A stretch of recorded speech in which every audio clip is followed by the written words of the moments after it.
FIBA India పక్షముగా మీ మధ్యకు రావడానికి దేవాది దేవుడు మాకు సహాయం చేశాడు.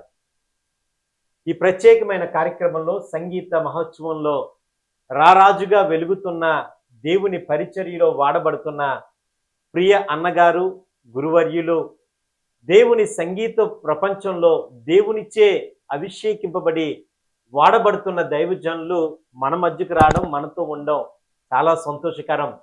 మన మధ్యకు వచ్చిన డాక్టర్ పిజేడి కుమార్ గారిని ప్రేమపూర్వకంగా ఫీబా ఇండియా పక్షముగా ఈ ప్రత్యేకమైన కార్యక్రమానికి ఆహ్వానిస్తూ ఉన్నాం. ముందుగా పిజేడి కుమార్ గారికి ఫీబా శ్రోతలకు, ఫీబా స్టాఫ్కి కృతజ్ఞతలు తెలియజేయడానికి సమయం అడిగారు. ఇవ్వాలని ఆశపడుతూ ఉన్నాను. దేవుని పరిశుద్ధనామ స్తోత్రం కలుగుగాక. ఈ యొక్క మంచి సమయాన్ని బట్టి దేవుని వలన స్తోత్రాలు తెలుస్తున్నాను. ఫీబా రేడియోతో నాకు చాలా కాలంగా అనుబంధం ఉంది. నేను 1985లో ఫీబా రేడియోలో రేడియో సౌండ్ టెక్నీషియన్గా ట్రైనింగ్ అయ్యాను. అక్కడ దగ్గర ఒక 1 month 1.5 months ఉండి ట్రైనింగ్ చేసుకోవడం జరిగింది. సో ఫీబా రేడియోతో నాకు కలిగిన అనుబంధాన్ని బట్టి దేవుని వలన స్తోత్రాలు చెల్లిస్తాను. అక్కడ ట్రైనింగ్ అయ్యాక రెగ్యులర్గా మన్నా వర్తమానాలు అనే కార్యక్రమాన్ని నేను రికార్డ్ చేసి ఫీబా రేడియో పంపిస్తుండేవాడిని. ఆ సందర్భంగా ఫీబా రేడియో స్టాఫ్ తోటి నాకు అనేకమైన చర్చలు జరుగుతుండేవి, అనేకమైన ఇన్స్ట్రక్షన్స్ వస్తుండేవి. వారితో ఉన్న అనుబంధాన్ని బట్టి దేవుని వలన స్తోత్రాలు చేస్తాం. చాలా కాలం తర్వాత మరి ఫీబా రేడియో నుంచి వచ్చిన తమ్ముడు దేవగారిని బట్టి దేవుని వలన స్తోత్రాలు చేస్తాను. వారిని కలవటం మా యొక్క భాగ్యంగా భావిస్తున్నాను. మా చర్చలో వచ్చేటప్పుడు చూసి చాలా సంతోషపడ్డాను. ఎందుకంటే ఫీబా రేడియోతో నాకున్న అనుబంధాన్ని బట్టి, మరి ఫీబా రేడియో స్టాఫ్తో నాకున్న అనుబంధాన్ని బట్టి, మరి వారు మాకు ఇచ్చిన ట్రైనింగ్ని బట్టి వందనాలు స్తోత్రాలు తెలుసు దేవునికి. వారిని కలవడం జరిగింది. మరి వారి ఇంటర్వ్యూ అడిగినప్పుడు నేను సంతోషంగా ఒప్పుకొని మరి ఈ యొక్క ఇంటర్వ్యూకి నేను ఓకే చెప్పడం జరిగింది. నేను వందనాలు స్తోత్రాలు చెల్లిస్తాను. Thank you sir, thank you very much అండి. ప్రియమైన శ్రోతలారా, వీక్షకులారా, ఈ ప్రత్యేకమైన కార్యక్రమంలో దైవజనులు, అదేవిధంగా దేవుడి ఆత్మచే బలముగా వాడబడుతున్న సంగీత కళాకారులు పిజేడి కుమార్ గారిని పరిచయం చేసి తర్వాత కొన్ని ప్రశ్న జవాబులుగా చర్చాగోష్ఠిగా మీ మధ్యన పెట్టాలని ఆశపడుతూ ఉన్నాను. తప్పకుండా. మొదటగా పిజేడి కుమార్ గారి యొక్క పూర్తి పేరు పాకలపాటి జాన్ దేవకుమార్. ఖమ్మం ప్రాంతానికి చెందిన వ్యక్తి. మ్యారేజ్ అయిన తర్వాత ఫీబా రేడియోలో మన్నా వర్తమానాలు అప్పటికి 1978లోంచి ఇంతకంటే ముందు నుంచి వచ్చేవి. ఆ మన్నా వర్తమానాలు రికార్డ్ చేయడంలో పిజేడి కుమార్ గారిని బెంగళూరుకి ట్రైనింగ్ పర్పస్లో పంపించినప్పుడు అద్భుతంగా అక్కడ నేర్చుకొని గడిచిన రమారమి 45 సంవత్సరాల కాలంగా దేవుని పరిచర్యలో వాడబడుతూ ఉన్నారు. అలాగే మన మధ్యనున్న పిజేడి కుమార్ గారికి అమ్మగారు, వైఫ్ మోనికా గారు ఒక ఇన్సూరెన్స్ కంపెనీలో డిప్యూటీ మేనేజర్గా పనిచేసి రిటైర్డ్ అయ్యారు. దేవుడు ప్రేమించి 2 కుమార్తెల్ని దేవుడు దయచేశాడు. పెద్ద కుమార్తె పేరు దివ్య మనోశృతి అనే పేరును పెట్టారు. డాక్టర్గా పనిచేస్తూ యూకేలో ఉన్నారు. రెండవ కుమార్తె పేరు అలిస్ ప్రీతి అని నామకరణం చేశారు. వీరు ఇంజనీర్గా కామర్స్లో పనిచేస్తూ ఉన్నారు. 45 సంవత్సరాల సుదీర్ఘమైన ఈ సంగీత ప్రపంచంలో వాడబడుతున్న పిజేడి కుమార్ గారిని కొన్ని ప్రశ్నలతో మీ మధ్యకు తీసుకురావాలని ఆశపడుతూ ఉన్నాను. మరొక ప్రశ్న అన్నగారిని అడగడానికి ఇష్టపడుతున్నాను. ఈ గోస్పల్ సంగీతానికి, సినీ సంగీతానికి మధ్య తేడా ఏంటి? ఈ తేడాని మనం ఎలా మీరు గుర్తించుతున్నారు లేదా భావిస్తున్నారు? మా శ్రోతలకు, వీక్షకులకు తెలియజేయగలరు? సినీ సంగీతం చెడ్డదేం కాదు. సినీ సంగీతంలో చాలా మెలకువలు, మంచి ట్యూన్స్ అవి ఉంటాయి. కాకపోతే అది మనల్ని బాహ్యంగా ఉత్తేజపరిచే సంగీతంగా ఉంటుంది.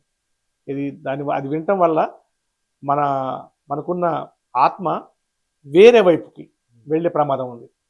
సో సంగీతం మంచిదే కానీ సాహిత్యం మనం చూసుకోవాలి. కాకపోతే మన సంగీతం, క్రైస్తవ సంగీతం ఏంటంటే మనం ఒక పాట పాడినప్పుడు దేవుని ప్రసన్నత మన మధ్యకు వస్తుంది. Yes, okay. ఇప్పుడు మనం ఒక స్థుతి చెల్లించాం. ఫర్ ఎగ్జాంపుల్, స్తుతించుమా నా ప్రాణమా, నా అంతరంగపు సమస్తమా, యెహోవా చేసిన ఉపకారములను దేనిని మరువకుమా, ఆ, దేనిని మరువకుమా. అట్లా పాడుకున్నప్పుడు స్తుతించుమా నా ప్రాణమా, దేవుడు చేసే ఉపకారం దేని మరువకుమా అనే ఒక కీర్తన మనం మనసారా హృదయపూర్వకంగా పాడుకున్నప్పుడు దేవునికి ఒక కృతజ్ఞత చెల్లించుకున్నట్టు ఉంటుంది. మనకు కూడా మనకు కూడా ఒక శాంతి అనుభూతి. అలాగే దేవుని ప్రేమను గురించి పాడినప్పుడు,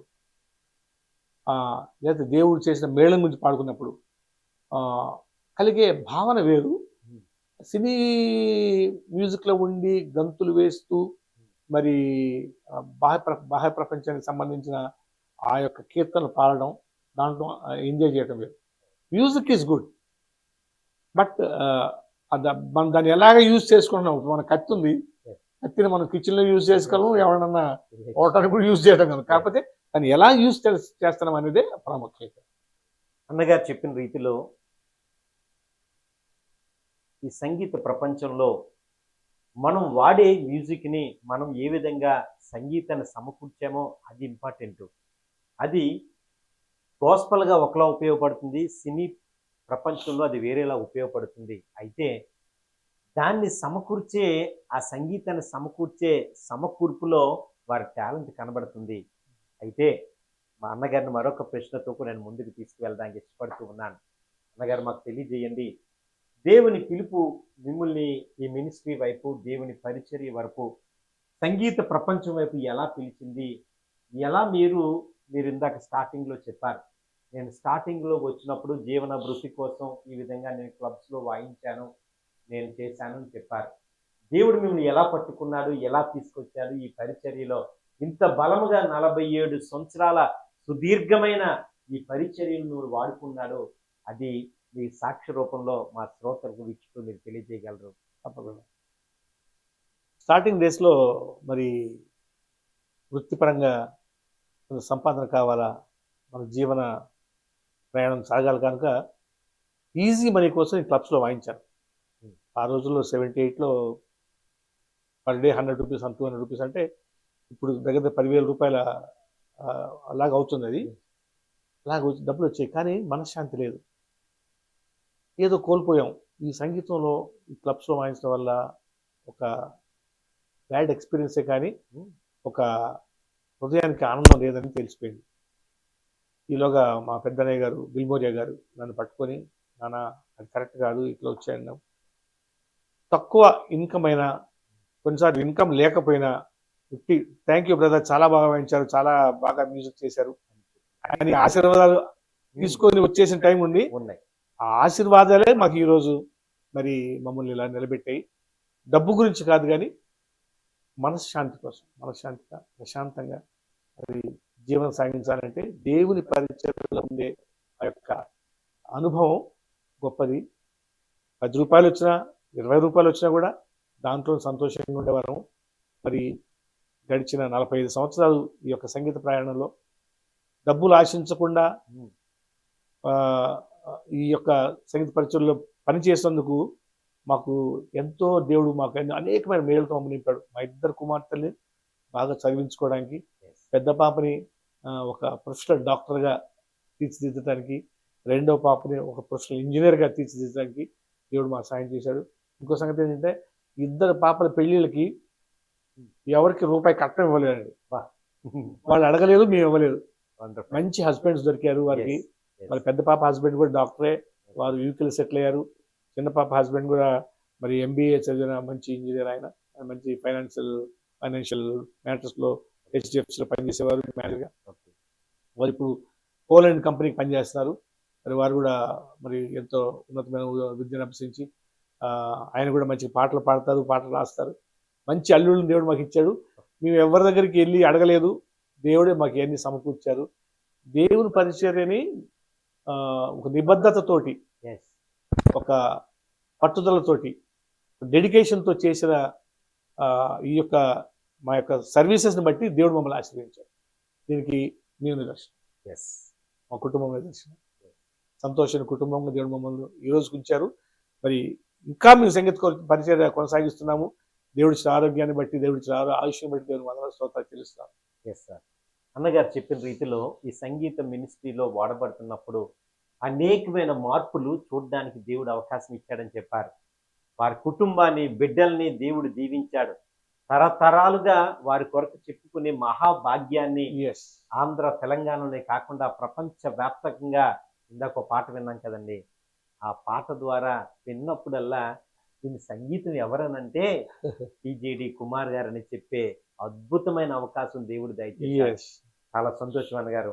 మరొక ప్రశ్న మీ మధ్యన అడగడానికి సిద్ధపడుతూ ఉన్నాను. ఈ మ్యూజిక్ మినిస్ట్రీలో మీరు ఎదుర్కొన్న ముఖ్యమైన సవాళ్ళు ఏమిటి? అది ప్రెజెంట్ డేస్ అవ్వచ్చు, లేదంటే స్టార్టింగ్లో మీరు చెప్తున్న 1978లో నుంచి మొదలు పెడితే మీరు ఏదైనా 2 సవాళ్ళు మీరు మాకు తెలియజేయండి. మీరు అనుభవించిన సవాళ్ళు మా శ్రోతలకు, వీక్షకులు మీరు తెలియజేయగలరు? చిన్నటి నుండి ఒక మిడిల్ క్లాస్ ఫ్యామిలీలో మేము పుట్టి పెరిగాం కనుక ఫైనాన్షియల్గా పెద్ద ఎక్కువ రిచ్ పీపుల్ ఏం కాదు. దేవుడు టాలెంట్ మాత్రం ఇచ్చాడు కానీ ఇన్స్ట్రుమెంట్స్ లేవు.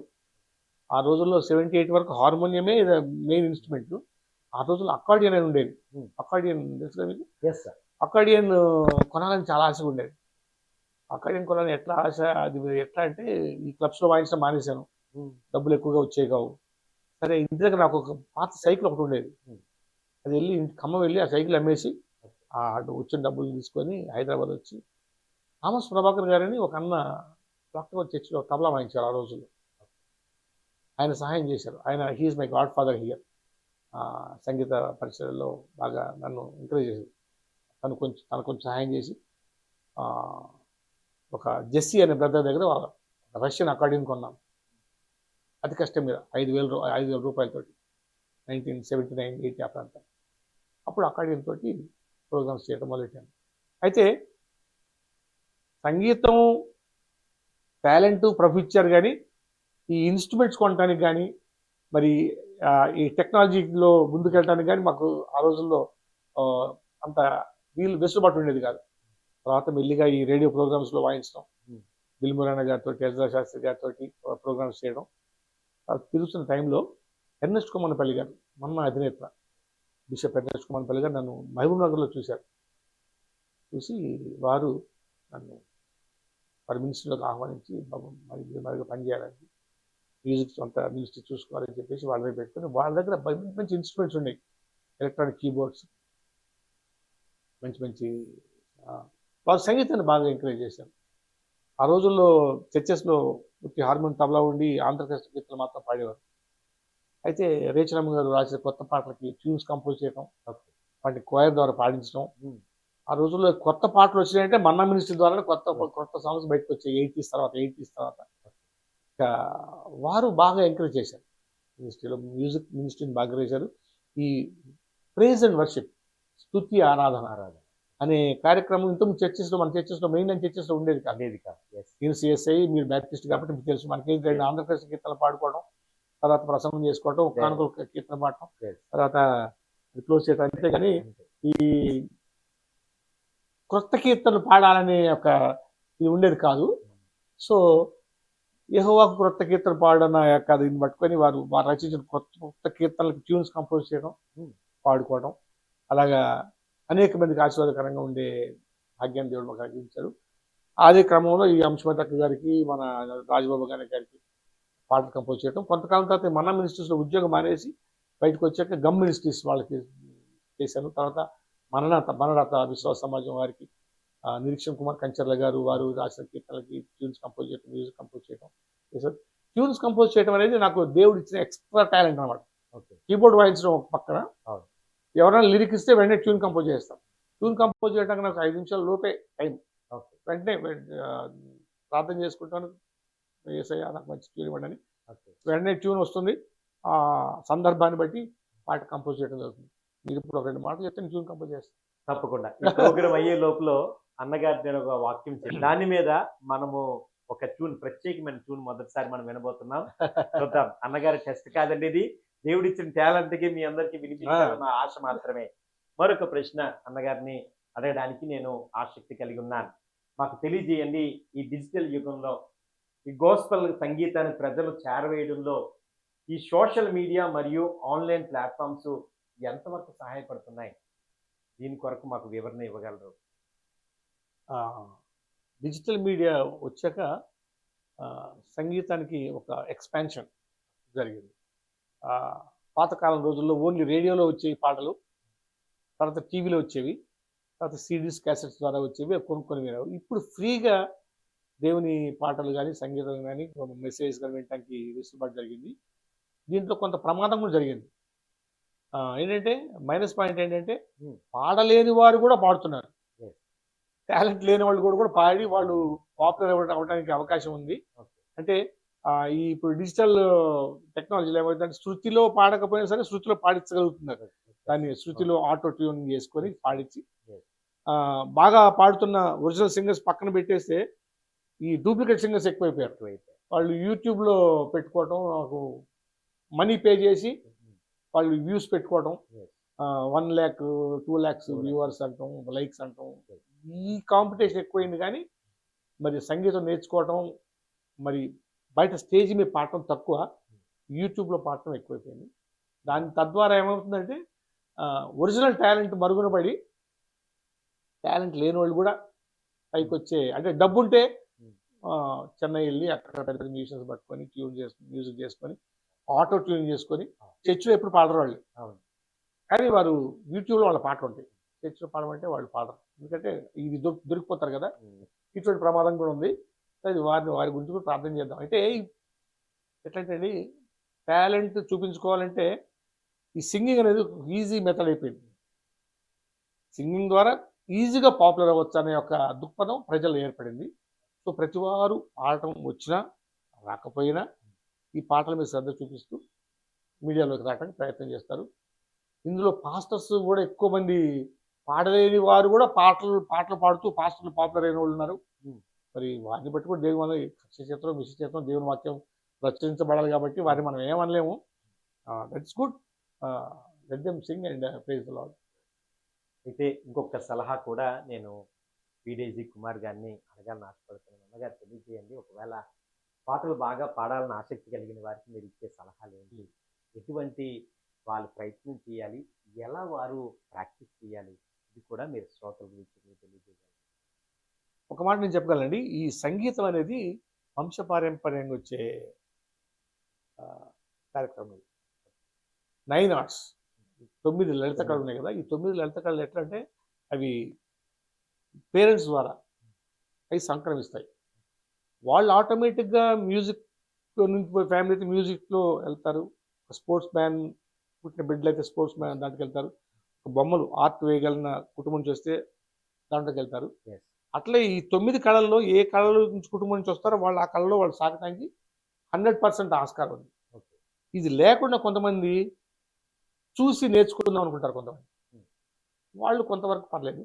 కొంతమంది నొటేషన్ నేర్చుకుంటారు. ఇట్లా మ్యూజిక్ స్కూల్స్కి వెళ్ళి, మ్యూజిక్ బ్యాక్గ్రౌండ్ లేకపోయినా కూడా మ్యూజిక్ స్కూల్స్కి వెళ్ళి పియానో నేను 8 గ్రేడ్లు వేసాను, 11 గ్రేడ్లు చేశాను అంటాను, కానీ వాడికి పాట కంపోజ్ చేయడం రాదు. ఇదేంటంటే ఇది కేవలం దేవుని అభిషేకం ద్వారా వచ్చే కార్యక్రమం. పాడటం కానీ పాడటం కానీ ఇదంతా దేవుని అభిషేకం ఉంటేనే వస్తుంది. కుటుంబ బ్యాక్గ్రౌండ్ ఉండాలా, దేవుని కృప ఉండాలా, వారు మాత్రమే ఈ క్రియేటివ్ ఫీల్డ్. ఇది ఇప్పుడు ఒక ఒక ఒక లైన్ చూడగానే దానికి ఒక ట్యూన్ పెట్టాలంటే క్రియేటివ్ ఫీల్డ్. అందరికీ సాధ్యం కాదు. కొంతమంది ట్రై చేస్తానే ఒకటి రెండు చేశాక దాన్ని అది అయిపోతుంది. కంటిన్యూస్గా జరగాలంటే దానికి కంపల్సరీగా కృప ఉండాలి. సంగీతం అనే ఆ యొక్క టాలెంట్ ఉండాలా, వాళ్ళు మాత్రమే చేయగలరు. కంటిన్యూస్గా వాళ్ళు ఆ ప్రక్రియలో ఉంటారు. అయితే కొత్త వాళ్ళు నేర్చుకోవాలంటే ఏం చేయాలంటే వాళ్ళు సంగీతం నేర్చుకోవాలి. ఫస్ట్ పాయింట్ సంగీతం నేర్చుకోవాలా. అది క్రైస్తవ సంగీతం, హిందూ సంగీతమైనా, అది ఏదైనా సంగీతమే. సంగీతంలో మెలకువలు నేర్చుకోవాలి, రాగాలు నేర్చుకోవాలా, తాళాలు నేర్చుకోవాలా, గాయకులతో శృతిలో పాట నేర్చుకోవాలా. శృతి